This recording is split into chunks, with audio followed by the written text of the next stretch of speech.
What's up everybody, I'm Nicky and welcome to Toy Pizza. We've got a pretty interesting topic in this video, talking all about official bootlegs, Fig Lab's Reboot line. Learn all about how this series came to be, including an interview with the creator. Fig Lab, International Figure Research Laboratory, has been around for well over a decade. Taking it back to San Diego Comic-Con 2009, they organized the Global Figure Symposium Super Mega Crossover event, and it ran for 3 years, 2009, 10, and 11. And we are talking about one of my favorite current lines by Fig Lab, Reboot. 1971 to 1975 is where we start, when the popularity of Kamen Rider launched the craze of Tokusatsu merch, but mainly it was the soft vinyl toys. Bandai started releasing some of the fan favorite characters of the time in a new mid-size scale, about 6 to 7 inches, and lots of them, leading to the creation of a separate company, Poppi. Cashing in on the craze, bootlegging was rampant and non-licensed soft vinyl figures were ubiquitous at Japanese candy stores, Dagashiya, across the nation. Many of these bootlegs would reuse the same body parts, like the arms and legs. One particularly long-running series is dubbed the Disco Bootleg series due to the Saturday Night Fever style pose of the arms, which included a version of almost every popular hero of the time. In the description is a link to a great PechaKucha presentation by Don Datadub talking all about the Pachimon phenomenon and how Reboot came to be. The series combines both aspects of the term pachi, with its origins sprouting from completely original kaiju and characters in the late 60s, like Maru-san's original Ultra Ace and Monsters, to eventually encompassing the straight-up non-licensed bootlegs of the 70s Tokusatsu heroes, Pachi meets Pachimon. We have arrived at Reboot. The project was dreamed up by Don Datadub back in 2013, and the signature legs and arms were cast from an original 70s disco bootleg by the legendary Paul Kaiju. In contrast, the upper body of each figure is an original sculpt of completely new characters. The figures are produced in soft vinyl in Japan. This project has been in development as early as 2015, but finally became a reality in 2019 thanks to the help of Corey from Science Patrol, who did the waxwork and pulls all of the vinyl. These figures are simple yet so full of variety and bursting with historical influence, all wrapped up neatly in bright and vibrant colors that scream nothing but new. The scale of these figures make it so easy to collect, with every new release being more desirable than the last. It's truly a love letter to the Pachimon of yesteryear, down to the packaging and original header card. To talk more about Reboot, I got a chance to sit down with the creator, Don Datadub. I'm here with one of my favorite people in all of the world, and that's Don Datadub Kratzer. Please tell us a little bit about yourself. My name's Don Kratzer. A lot of people online know me as Datadub. In real life, I'm a digital marketing guy based in Tokyo. Been here about 30 years.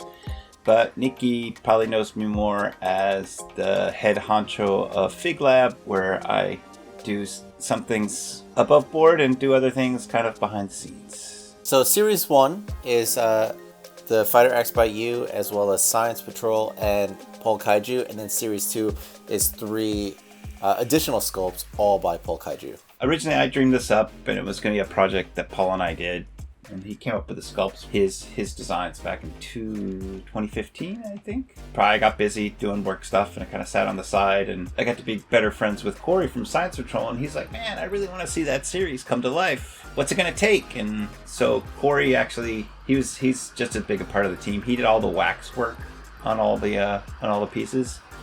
And so it basically kind of like, the Three Amigos. So Paul did a sculpt in the first series, and then the whole second series is him, and he also actually did the resin casts that the arms and legs were done from. And then Corey, he did his Namazu Kaijin, and then he did all the wax work graciously for the series. He still pulls them all personally today. I sculpted my guy, which is my one and only sculpt to date. It's very stressful. So the Reboot line comes from my love of middle-sized superhero soft vinyl figures from basically the early 70s. And that was a time of like super innovation. There were usually 4, 5, 6 shows going on at the same time. Because the demand was so high for the toys, there was an opportunity for factories to make non-licensed versions of the toys, because didn't have to mess with those pesky licensing fees. And one particular lazy genius I noticed, he kind of looked at all these heroes and he goes, well, for the most part, boots and gloves. Arms, legs, just boots and gloves. Good enough.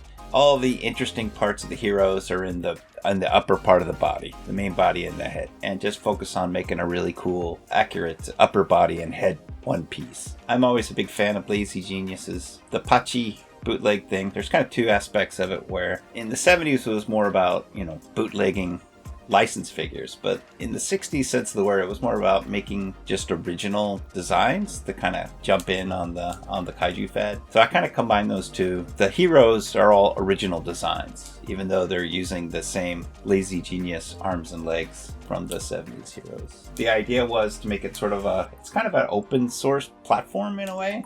I mean, I suppose I haven't made that many, but the idea is that anybody can quickly make a hero by just making that one piece of the upper body and the head, and then it's a hero, boots and gloves, so they're good to go. You talk about how you three are like the three amigos, because Science Patrol and Corey, he's pulling every single one of these pretty much, and if you're not shipping them to Paul, you're pretty much painting every release, wouldn't you say? Recently, I've been painting the Series 1 releases myself, trying to slop my way through it. The release valve is that, hey, they're pachi, so if they're less than perfect, it lends itself to the charm of the series, as I say. It's forgiving. Yeah, exactly. No, so, that's great. Like, when it came to custom nights, and when I did camo nights, that's where I would have room for error, because camo is so random. And I'd just be like, oh, I messed up, I'll just cover that up. So I totally get that. This is actually your shelf and a collection, or a snapshot of your collection. Yeah, it's in the other room. So, yeah. So you have so many pachis and just also licensed soft vinyl figures to reference. Is there one in your collection that is like one of your favorites, a colorway or a character that you might potentially emulate or reference or kind of pay an homage to? My character, who's Fighter X, who's kind of a useless hero type guy, I've already done like an Ultraman homage, and I plan to kind of do some homages over the next couple years, because it's basically right now it's kind of the 50th anniversary of all these, like Kamen Rider's 50th anniversary this year, Spectre Man. In theory, I probably will do homage versions of all the classic 70s heroes on my guy. In terms of other bootlegs, I kind of might be saving some of those for the next series. Oh, next series, like series 3 you're saying, potentially. Yeah. Wow. Is there a villain to Fighter X that we might see in a future series, or a companion? Well, kind of in my mind, all of the Series 1 characters are kind of together. Debut Neko, which actually originally was based on a design I did, and then Paul made it 10 times better. He's kind of the anti-hero of the series, like a Hokkaido type thing. And then Namazu he's kind of like a freelance henchman, I think.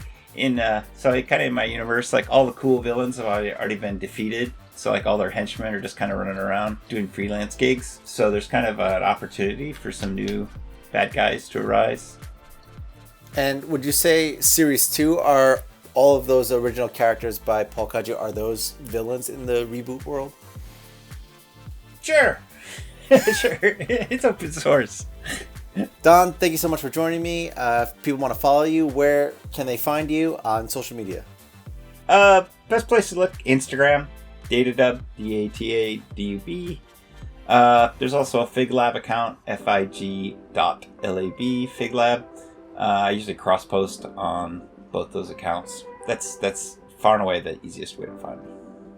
And be on the lookout for future Reboot releases, possibly open worldwide. We'll see. Yep. All right, thank you so much, Don. All right, thanks, Nicky. Love you too, buddy.